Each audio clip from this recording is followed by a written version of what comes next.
The Vardak's armada had conquered 17 star systems in 3 months. Their hulking dreadnoughts, each the size of a small moon, had crushed every defense the Galactic Alliance mustered. Species after species fell before their overwhelming firepower and ruthless tactics. No one could stop them. No one dared to try anymore. Commander Vextar stood on the bridge of the flagship Eternal Dominion. His 4 eyes scanned the tactical display with satisfaction. The latest target was the Kelvin system, home to the peaceful Thalari people. Their defense fleet consisted of 30 cruisers. It was respectable by galactic standards, but laughable against the 200 warships under his command. This would be another easy victory. Another system added to the ever-growing Vardak's empire. The Thalari knew they were doomed.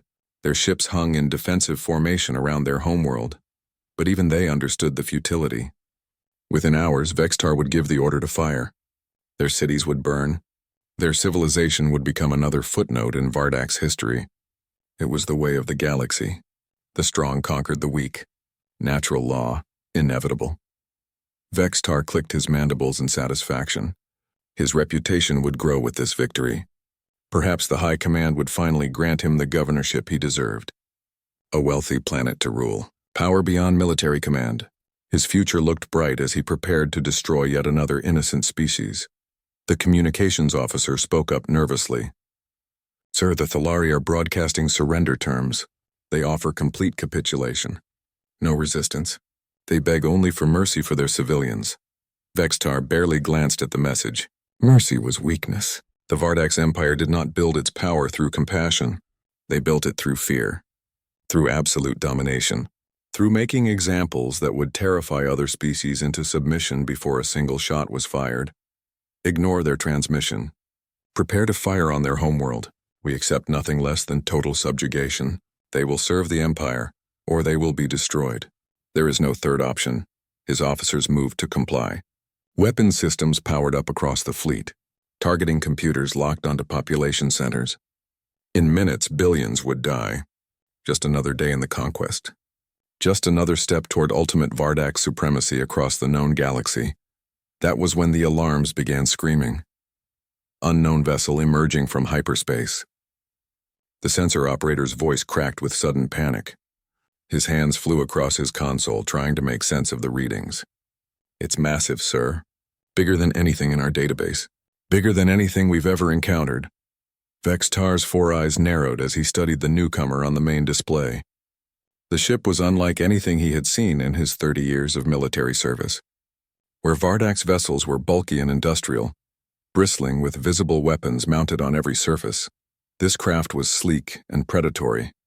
Its hull was a deep gray, almost black. The design featured angular lines that seemed to cut through space itself like a blade. The ship was 3 kilometers long, dwarfing even his flagship. But it was not the size that disturbed him.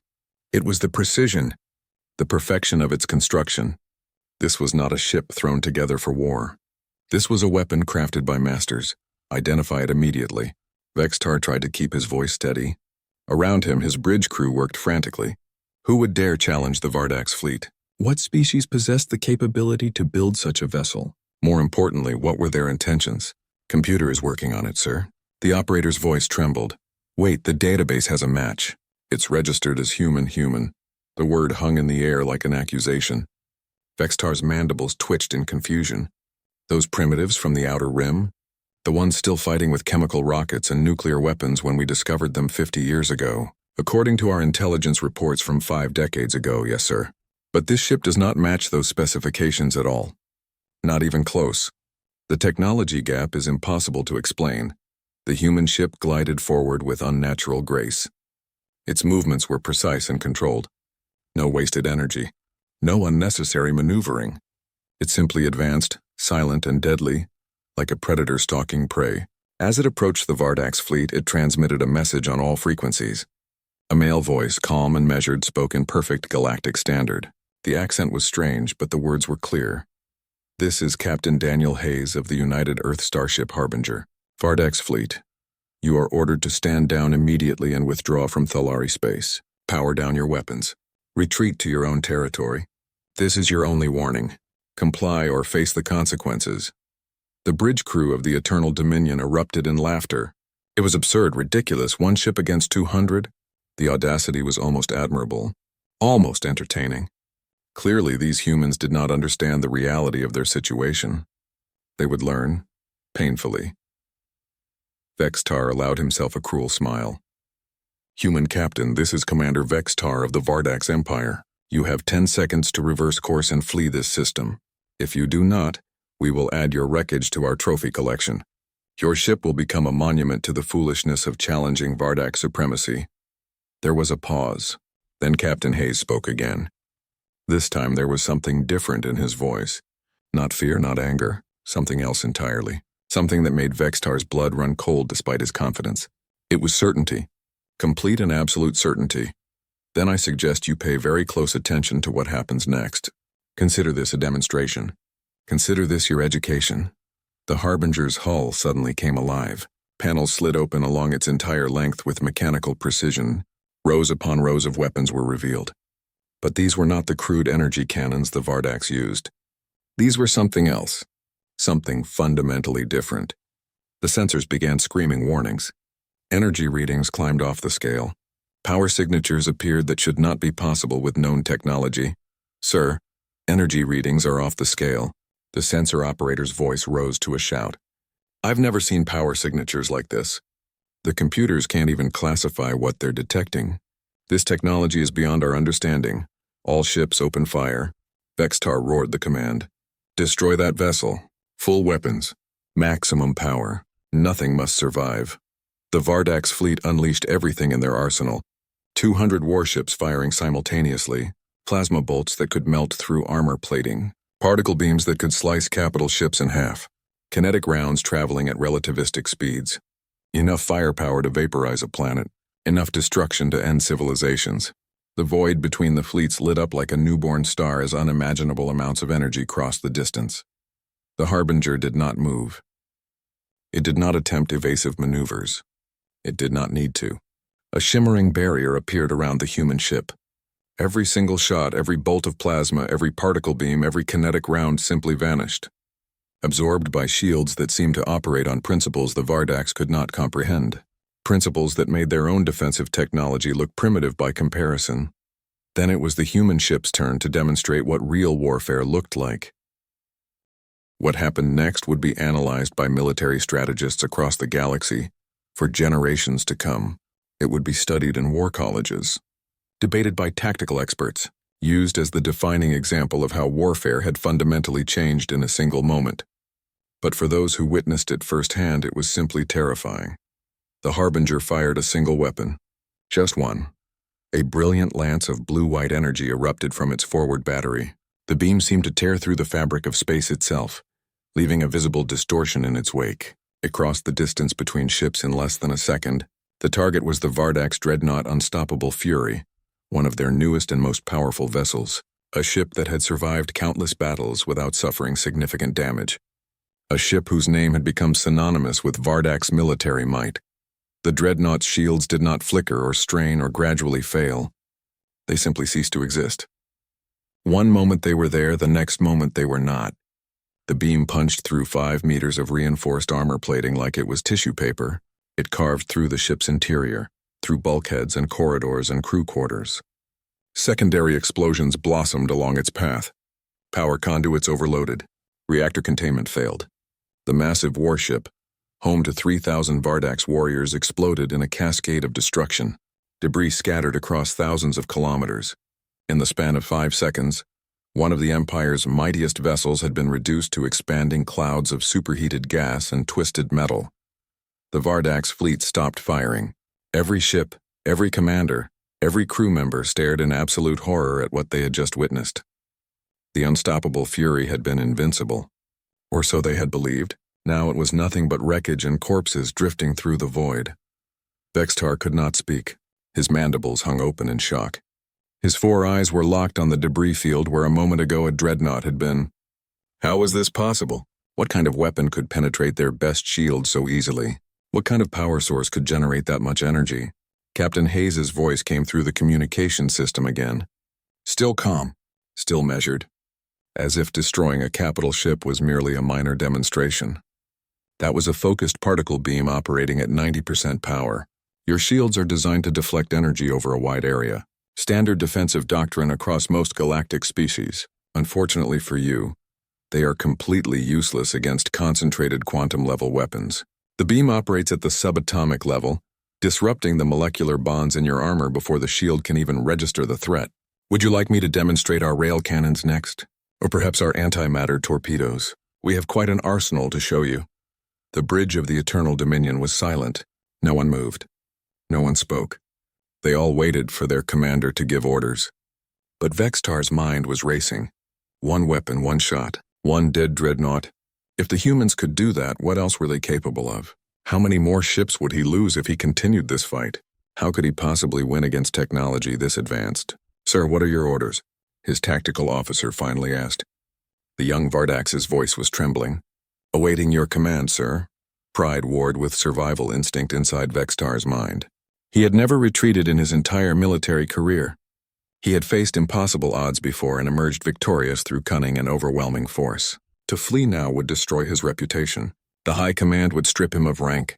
He would spend the rest of his life as a mockery. The commander who ran from a single enemy ship. But there was also the cold calculation that had kept him alive through 3 decades of warfare. Sometimes discretion truly was the better part of valor. Sometimes you had to recognize when you were outmatched, when continuing to fight would accomplish nothing but pointless death. His pride won. It was a decision he would regret for the rest of his life. All ships concentrate fire on the human vessel, target the same point on their shields, overwhelm their defensive systems through sustained bombardment. No species can maintain perfect shields indefinitely. We will break through. It was a mistake. His last and greatest mistake as a Vardax commander. The Harbinger's weapon systems came fully online. What had been a single weapon now became dozens, hundreds. Blue energy beams lanced out in perfect geometric patterns, each one striking a different Vardax ship with mathematical precision. Within 10 seconds, 20 dreadnoughts were gone. Simply gone, transformed from mighty warships into expanding debris fields. 40,000 Vardax warriors died before they could even understand what was happening. But the human ship was not done. Not even close. Ports along its ventral hull opened like the eyes of some ancient predator. Hundreds of sleek missiles streaked out into space. They were not large, barely bigger than a fighter craft, but they moved with impossible speed and agility. They twisted and turned in ways that should have been impossible, pulling maneuvers that would tear apart any normal craft. The Vardax point defense systems tried desperately to intercept them. Some succeeded. Missiles exploded in bright flashes as defensive fire found its mark. But the humans had anticipated this too. When one missile was destroyed, it did not simply explode. It split into smaller submunitions that continued toward their targets. Each submunition had its own guidance system, its own propulsion, its own warhead. Destroying one missile simply created 6 more problems. Vextar watched in disbelief as his fleet was systematically dismantled. The humans were not just more advanced. They were operating on an entirely different level of warfare. This was not a battle. This was a demonstration. A lesson being taught to students who had foolishly thought themselves masters. They're targeting our engines. One of his officers shouted the observation. Not trying to destroy us. They're deliberately crippling us, it was true. The Harbinger could have annihilated the entire fleet in minutes. The power was clearly there, but it was showing restraint. Precision strikes disabled ship after ship, leaving them dead in space but intact. Crews survived. Ships could potentially be repaired. The humans were not trying to commit genocide. They were trying to send a message. Within 5 minutes, the battle was over. 180 Vardax warships floated helplessly in space, their engines destroyed, their weapons offline, their crews alive but defeated. 20 ships had been destroyed outright when they attempted to ram the Harbinger in desperate last stands, and the human battleship hung in space without a single scratch on its pristine hull. Not one mark. Not one sign that it had just fought 200 enemy vessels. Captain Hayes transmitted one final time. Commander Vextar, your fleet is defeated. Power down your remaining weapons and prepare to be boarded. We will be sending personnel to discuss terms. Any resistance will be met with immediate and overwhelming lethal force. You have 5 minutes to comply. I suggest you use that time to consider your situation carefully. Vextar slumped in his command chair. Around him, his bridge crew sat in stunned silence. Some were crying. Some were praying to old gods. Some simply stared at nothing. The greatest military force in the known galaxy had just been humiliated by a single human ship. By a species they had dismissed as primitives only 50 years ago. Power down all weapons. His voice was barely a whisper. Prepare for boarding. Order all ships to stand down and cooperate fully. As he gave the order, one question burned in his mind like acid. If this was what one human battleship could do, what would happen when the rest of humanity arrived? The boarding parties arrived in shuttles that moved with the same unnatural grace as their mothership.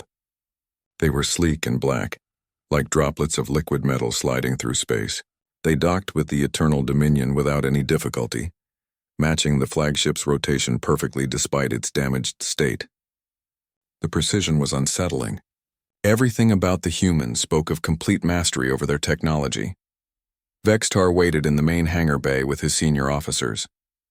They had removed their ceremonial weapons as ordered. They stood in formation, trying to maintain some dignity in defeat. Around them, ordinary crew members watched nervously from behind sealed bulkheads. Everyone wondered what would happen next. Would the humans execute them? Take them as slaves? The galaxy had plenty of examples of how victorious species treated the defeated. The airlock cycled open with a hiss of equalizing pressure. Vextar had expected to see warriors, heavily armed soldiers in battle armor, ready to execute defeated enemies. Instead, the first humans through the airlock wore dark blue uniforms with minimal armor. They carried weapons, yes, but the guns remained holstered at their sides. Their posture was relaxed, alert but not aggressive. They moved like professionals doing a routine job, not conquerors celebrating a victory. Captain Daniel Hayes was younger than Vextar had imagined. Perhaps in his late 30s by human standards, though it was difficult to judge alien ages accurately. He had short brown hair, sharp green eyes, and an expression that suggested he would rather be doing anything else but this. There was no triumph in his face, no joy in victory, just tired professionalism, Commander Vextar. Hayes said it as a statement, not a question. He approached with a slight nod of acknowledgement. I am here to discuss terms. Is there a conference room we can use? Terms, the word hung in the air. Vextar's mandibles clicked in confusion. You have destroyed our fleet. You have us at your complete mercy. Why would you need to discuss anything? Just tell us what you demand. Hayes gestured toward a nearby corridor. Because despite what you might think, Earth does not want a war with the Vardax Empire. We came here to stop an atrocity, not start a genocide. There is a difference. A very important difference.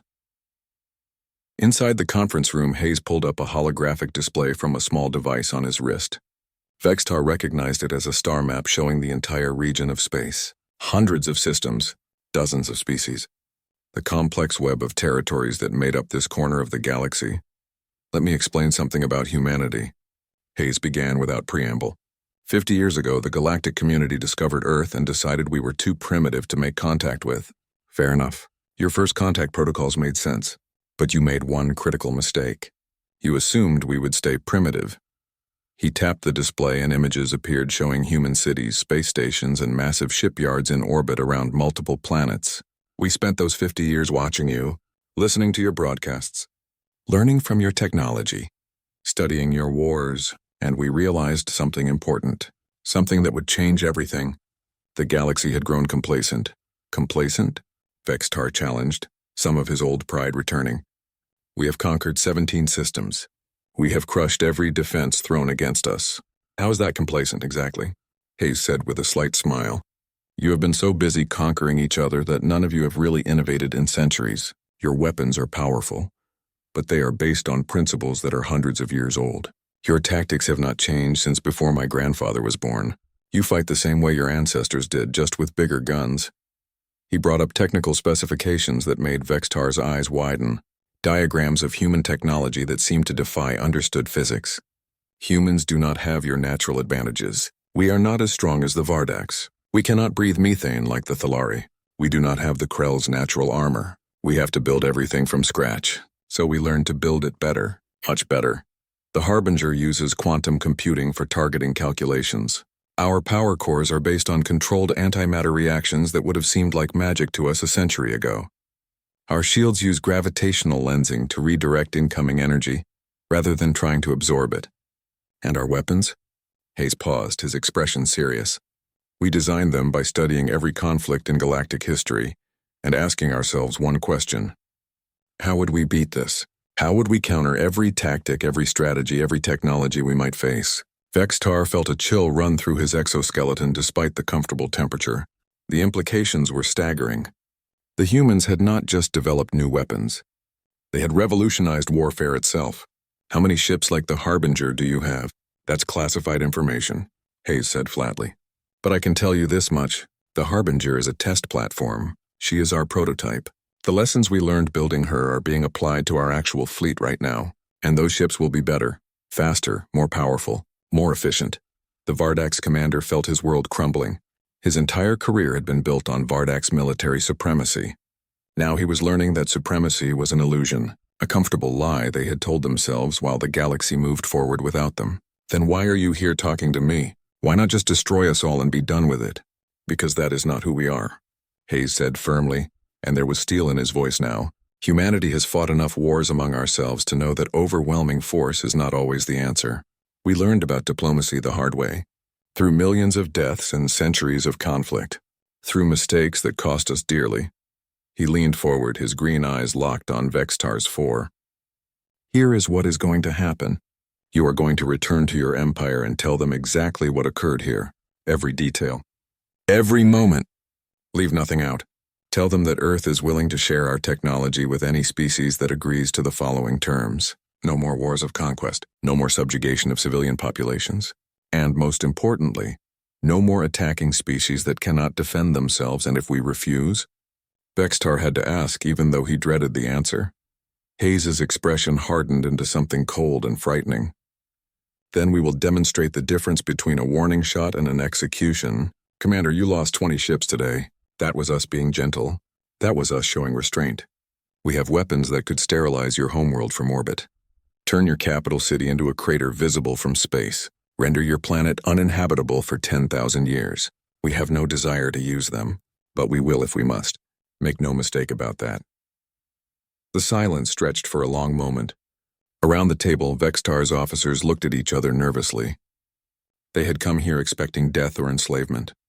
Instead, they were being offered something far more unsettling. A choice, a chance to change, an opportunity to join something new rather than be destroyed by it. I will deliver your message, Vextar finally said, his voice quiet, but I cannot promise how my government will respond. The High Command is not known for accepting terms from those they consider inferior species. I understand completely, Hayes said, standing. That is all I can ask. We will repair your ship's engines and send you on your way with enough supplies to reach your territory. But, Commander, remember something. Humanity spent thousands of years fighting ourselves. We got very, very good at it. We learned every trick, every strategy, every way to kill efficiently. Now we have turned that expertise toward exploring the stars, toward building and creating instead of destroying. Do not make us turn it toward war again, please. As the humans left, Vextar sat alone in the conference room for a long time. Outside, repair crews were already working on his fleet. The humans were keeping their word. They were letting them go. They could have done anything they wanted, but they chose mercy, chose diplomacy, chose to offer partnership instead of demanding submission. Perhaps there was something to learn from these strange creatures after all. News of the Harbinger's victory spread through the galaxy like wildfire. It traveled faster than light itself, carried by quantum communications and desperate transmissions. Species that had cowered before the Vardak's empire suddenly found hope. The Thalari, who had been expecting conquest and enslavement, instead found themselves hosting a human diplomatic mission. It was unprecedented. The humans had saved them, and now they wanted to talk. Ambassador Lisa Turner arrived 3 days after the battle aboard a smaller human vessel. She was a middle-aged woman with gray-streaked hair and the kind of warm smile that put people at ease instantly. But behind that friendly demeanor was a razor-sharp political mind that had negotiated treaties across Earth for 20 years. She was not here by accident. She was here because she was the best humanity had to offer. She met with the Thalari Council in their capital city, a beautiful metropolis built into the living trees that covered their homeworld. The architecture was organic, flowing naturally from the landscape rather than dominating it. It spoke to a philosophy of harmony rather than conquest. Hayes had chosen well when he decided to make his stand here, Ambassador Turner, Council Leader Mira said, her crystalline features reflecting the afternoon sunlight streaming through the living walls. We cannot express our gratitude enough. You saved billions of lives. Our entire civilization owes you a debt we can never repay. We were honored to help, Turner replied, and her sincerity was evident. But I want to be clear about something from the start. Earth is not here to become another empire. We are not interested in ruling anyone. We did not save you so we could control you. Then what do you want? Another council member asked, suspicion evident in their tone. Nothing in galactic history suggested that powerful species acted without self-interest. Turner pulled up a holographic display from her own device, showing a complex network of connections and relationships. We want to build something new. Something that has never existed before in known galactic history. A mutual defense pact. A coalition of species dedicated to protecting each other from threats like the Vardax. No single hegemon. No empire with all the power. Just allies working together for common goals. And in exchange for this protection? Mira asked carefully. She had not survived decades of political life by accepting offers at face value. What does Earth ask in return? We share technology and knowledge freely, Turner said simply. You Thalari have expertise in biological sciences that we can only dream of. Your medical technology is centuries ahead of ours in some ways. The Krell are master terraformers who can turn barren rocks into garden worlds. The Zenith understand energy manipulation in ways we are just beginning to explore. If we combine our strengths, if we actually cooperate instead of competing, we could accomplish incredible things. Things that would benefit everyone. It was an appealing vision, but one council member voiced what others were thinking. What is to stop humanity from becoming like the Vardax? You have the power to conquer us all. You proved that decisively. Why should we trust that you will not eventually use that power against us? Turner did not hesitate. She had expected this question and had prepared her answer carefully. Accountability. We are proposing a joint council where every member species has equal voting rights, humanity included. One species, one vote, regardless of military power or economic strength. If we violate the coalition's principles, you can vote to expel us. You can revoke our access to shared resources. We will also share the schematics for our weapons with any species that joins. Not so you can necessarily build them yourselves, but so you can develop countermeasures. So you can defend yourselves even against us if necessary. We want partners, not subjects. Allies, not servants. The Thalari Council deliberated for hours. Their discussions were conducted in their own language, with Turner waiting patiently in an adjacent chamber. She knew better than to rush this decision. Trust could not be demanded. It had to be earned piece by piece, decision by decision. Finally, Mira emerged. We accept your proposal. The Thalari will join this coalition. We believe your intentions are genuine, but we have one condition before we sign any formal agreements. Name it, Turner said, prepared to negotiate. We want humans to train our military commanders. After what we witnessed with the Harbinger, it is clear we have much to learn about modern warfare. We need to understand how you think, how you fight, how you win, not just the technology but the philosophy behind it. Meanwhile, across the galaxy, the Vardax High Command was experiencing its own crisis. Their council chambers, usually filled with confident declarations of victory, now echoed with uncertainty and fear. Vextar stood before the Council of Admirals, his career in ruins but his duty clear. He had delivered Captain Hayes' message verbatim, along with detailed sensor logs from the battle. The proof was undeniable, irrefutable. High Admiral Kraz Vor, a scarred veteran of 100 campaigns and the most decorated warrior in Vardax history, studied the data with his 4 eyes narrowed to slits. This is impossible. No species advances this quickly. Not naturally. They must have found ancient technology, stolen it from some dead civilization. The evidence is clear, Admiral, Vextar said, his voice steady despite his disgrace. The humans are not what we thought they were. 50 years ago, they were using chemical propulsion and fission weapons. Now they are the most dangerous military force in the galaxy. They did not steal this. They built it, through research and innovation and relentless progress. So we build bigger fleets, another admiral suggested, slamming his fist on the council table. We overwhelm them with numbers. Throw 10,000 ships at them. Even advanced technology cannot stand against impossible odds. Did you not see the battle reports? Vextar's voice rose despite his best efforts. One ship disabled our entire armada in 5 minutes. One ship. How many would we need to build to match that? 1,000? 10,000? 100,000? And what makes you think they are showing us their full capabilities? What if the Harbinger was operating at reduced power? What if it was holding back? The room fell silent. No one wanted to consider that possibility. The idea that what they had witnessed was merely a demonstration, that the humans could do far worse if they chose, was too terrifying to contemplate. Krasvor slammed his fist on the table hard enough to crack the surface. Then what do you suggest? That we simply surrender? Accept their demands? Become subordinate to primitives who discovered space travel while we were already conquering worlds? I suggest we remember why we started conquering in the first place. Vextar said carefully. He was walking a dangerous line, but someone had to say it.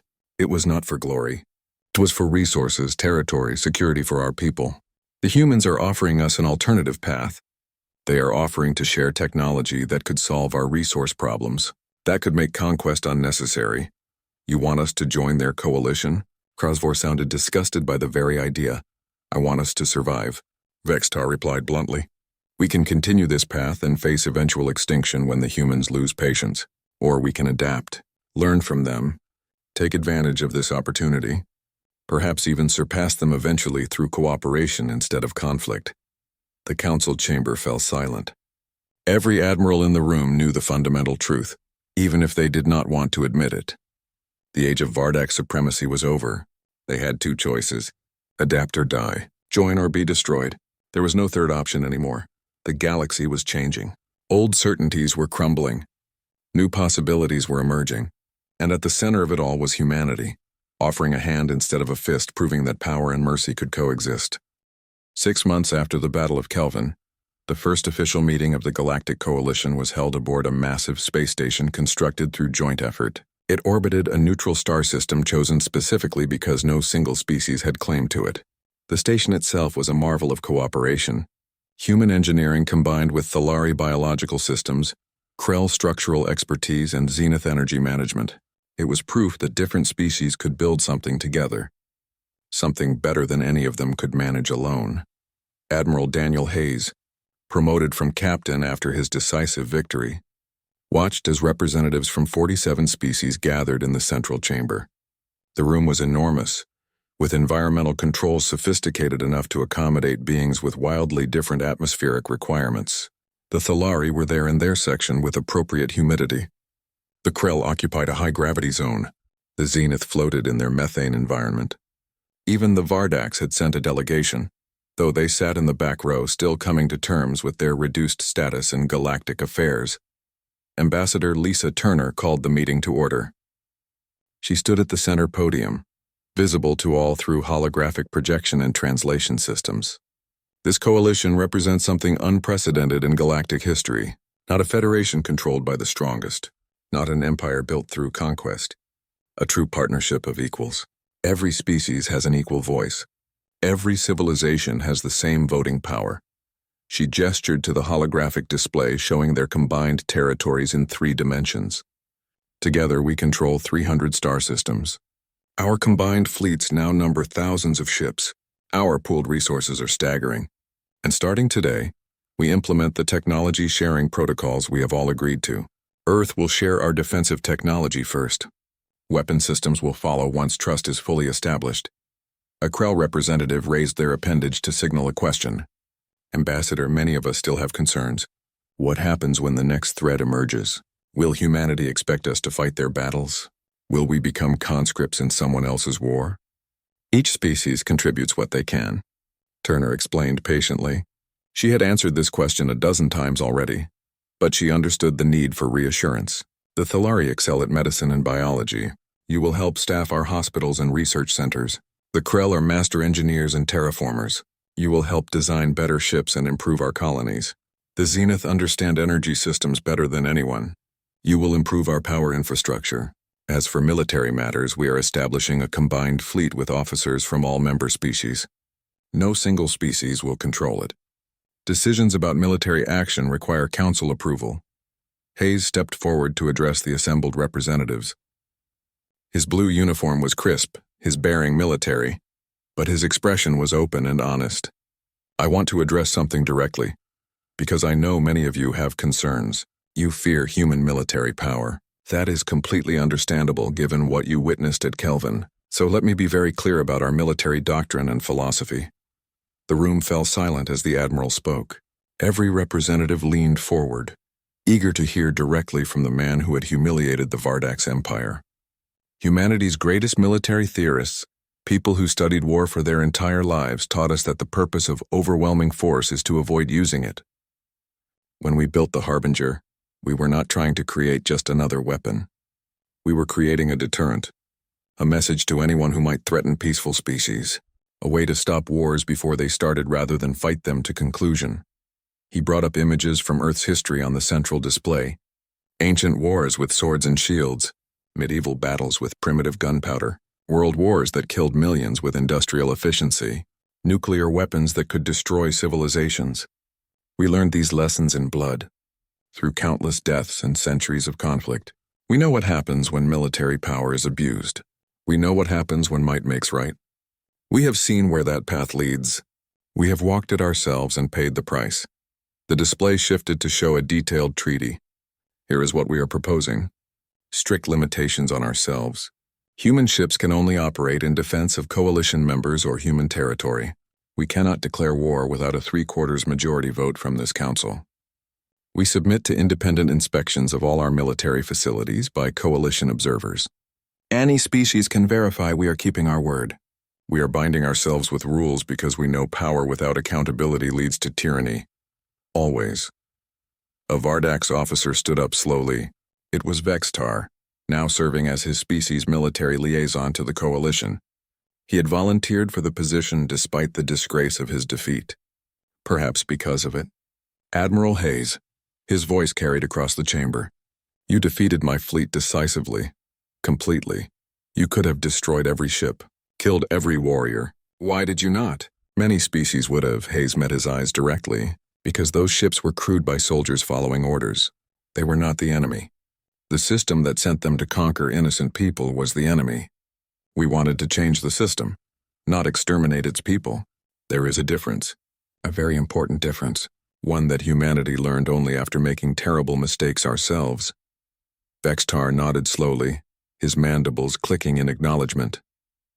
Then perhaps there is hope for the galaxy after all, hope that power and wisdom can coexist, hope that the strong can protect rather than oppress. The meeting continued for hours. Details were hammered out. Concerns were addressed. Compromises were reached. By the end of the long session, every species present had signed the coalition charter. Some signed eagerly, others signed reluctantly, calculating that cooperation was better than isolation. But they all signed. The galaxy was changing and no one wanted to be left behind. That evening, Hayes stood in the station's observation deck, looking out at the stars. The view was magnificent. Hundreds of ships from dozens of species all working together, all protected by the same agreements. Lisa Turner joined him, holding 2 cups of coffee, a human custom she had introduced to several alien species with mixed results. Quite a day, she said, handing him 1 cup. Think it will last? He asked, taking a sip. Honestly, I do not know. Turner admitted. This is all uncharted territory. No species has ever tried something like this on this scale, but I will tell you what I do know.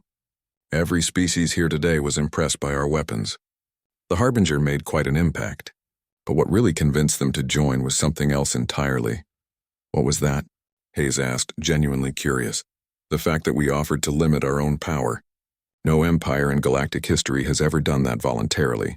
The Vardax conquered because they could. The Krell dominated because they had superior technology. The ancient powers that rose and fell did so through force. But humanity, we are offering a hand instead of a fist, partnership instead of domination. That is what changed minds. That is what made this possible. Hayes took another sip of coffee and watched a Krell transport dock with a Thalari medical ship. You make it sound noble, but let us be honest. We are also being pragmatic. Fighting the entire galaxy would be expensive and bloody, even with our technological advantages. This way is smarter. More efficient. Better for everyone, maybe. Turner agreed with a slight smile. But you know what? I will take pragmatic cooperation over idealistic warfare any day. Results matter more than motivations. In the distance, the Harbinger floated alongside ships from a dozen different species. Human crews worked with Thalari engineers, Krell technicians, and even Vardak's warriors, learning from each other, building something new, creating a future that did not exist before. The galaxy had changed forever, not because humanity had brought war, but because they had brought something far more powerful than any weapon. They had brought the possibility of peace, the promise of cooperation, the hope that different species could work together instead of destroying each other. That strength could be used to protect rather than conquer. That power could serve wisdom instead of ambition. The warning had been clear. A human battleship was here, and the battle would never be the same. Not because humans were better warriors, though they had proven their capabilities beyond doubt, but because they had learned when not to fight at all, when to offer mercy, when to build instead of destroy, and that made all the difference.